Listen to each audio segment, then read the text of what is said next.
In the heart of Lincoln County, Missouri, nestled a quaint little town where my great-grandmother's family found a new home. A home that held an eerie secret, one that echoed through the darkened hallways and seeped into the quiet nights. A secret that took the form of an infant's cry. The first night, as the family drifted into their dreams, they were stirred awake by the sound of a crying baby. It seemed to come from outside their home, an echo that danced on the wind. Granny J, the matriarch, assured her children it was simply the neighbor's child and urged them back to sleep. With the break of a new day, Granny J adventured to meet the neighbors, where she shared with the lady of the house her experience about the crying baby. The lady's reply was unsettling. She had no baby, her children were all grown, and she advised Granny J to search for a different home. The house they were in, she revealed, was a ghost. My grandmother, hidden in the shadows, overheard this conversation.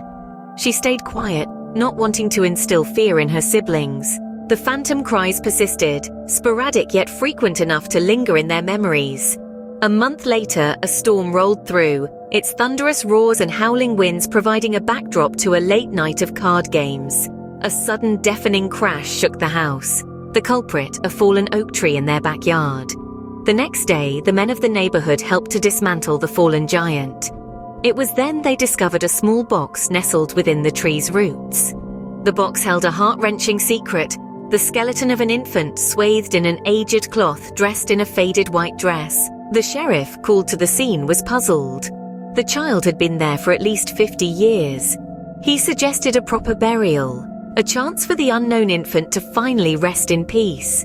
The community rallied together, preparing a small funeral as the mothers cooked and the children gathered flowers. After that day, the phantom cries ceased, the eerie feeling that once pervaded the house dissolved into nothingness. The house was just that, a house, normal and peaceful. My great-grandmother's family lived there for several more years before moving to St. Louis for better job opportunities.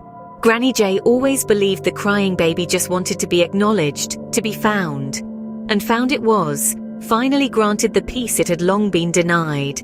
It's a story that continues to echo through our family's history, a reminder of the mysteries that can lie hidden in the places we call home.